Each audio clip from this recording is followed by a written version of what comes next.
Hola amigos y amigas del arte, bienvenido, mi nombre es Lisandro, sea convidados hoy de este primer viaje al lenguaje visual. Sí, al lenguaje visual, la comunicación mediante la imagen. Y como se trata de un lenguaje, antes de empezar a realizarlo hay que aprenderlo. ¿Y cómo lo aprendemos? Observando. Así que te invito a que tomes nota de todo lo que vamos a ver para poder empezar a realizar algunas figuras humanas e ir disminuyendo los errores en cuanto a las proporciones. Te recomiendo que observes el cuerpo de la persona que tengas a tu lado o te pares frente a un espejo para corroborar el siguiente material. Sin más, espero que les sirva. Pasemos al informe. Las proporciones del cuerpo humano.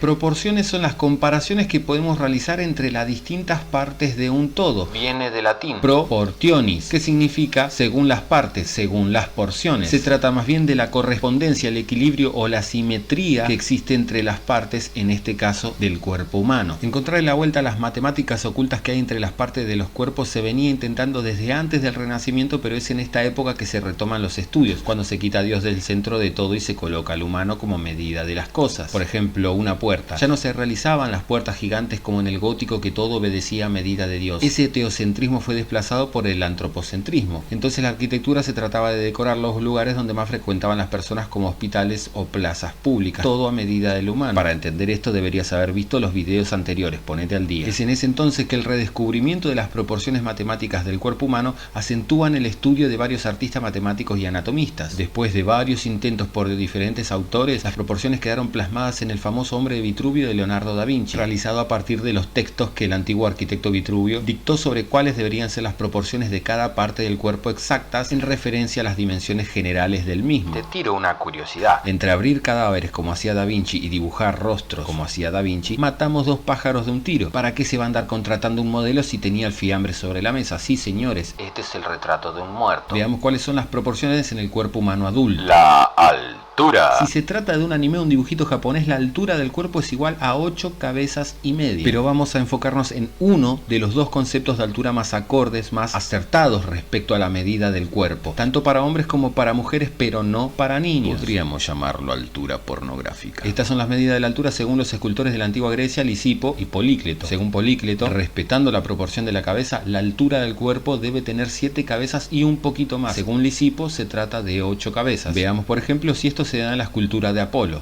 8 cabezas. Excelente. El David de Miguel Ángel. 8 cabezas. Gana Lisipo 2-0. Veamos a Perseo de Benvenuto Cellini. Nuevamente se repite el canon de las obras. Veamos en un cuerpo cualquiera lo que sucede. Por ejemplo, Shakira. ¿Un cuerpo cualquiera? ¿El de Shakira? Bueno, que quería poner a Shakira en uno de los videos. Con ella también se da 8 la cantidad de cabecitas hermosas y bonitas. No importa si sos mujer, hombre, flaca, gordito, petizo o alto, la armonía de tu altura se mide en 8 cabezas. Empezando de abajo, la primera cabeza va de la base de los pies a la mitad de la tibia. Segunda cabeza hasta la parte inferior de las rodillas. Tercera cabeza hasta la mitad de los muslos. Cuarta cabeza hasta la pelvis. Pelvis.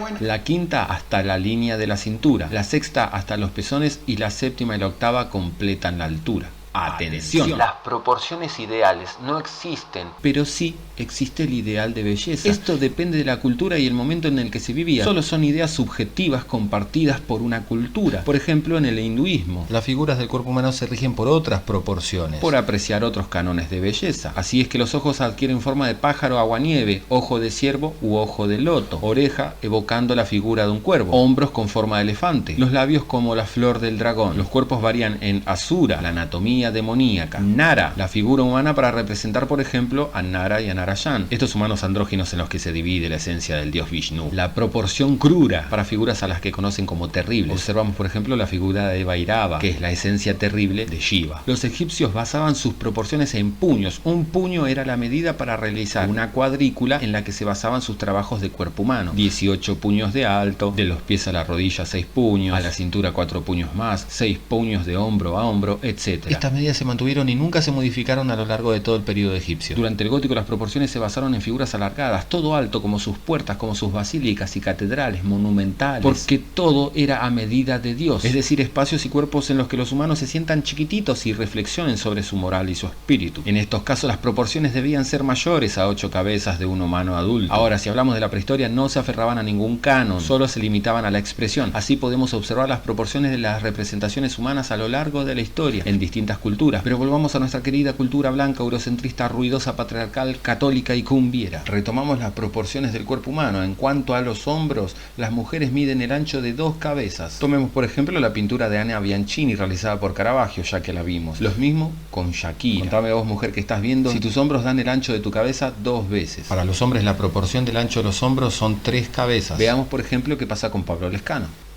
Y Pavarotti, lo mismo.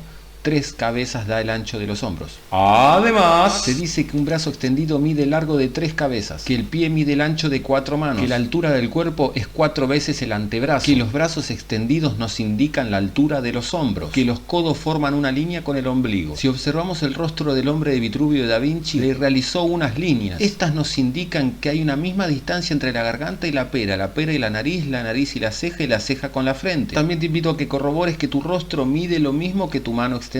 Thank you, Johnny. Si bien al rostro lo rige una simetría, una igualdad entre el lado izquierdo con el derecho, esta no es perfecta como sucede con Shakira o Johnny Depp. El resto de los humanos mortales vamos a tener un ojo más cerrado que el otro, una oreja más pequeña o la nariz de Andrea Politi, que si fuera simétrica no sería la misma. Ahora te pregunto a vos, ¿en qué parte de tu rostro no ves una simetría exacta? En mi caso, Dios fue algo imprudente a la hora de darle simetría a mis dientes. ¿Qué? Bueno. ¿Qué?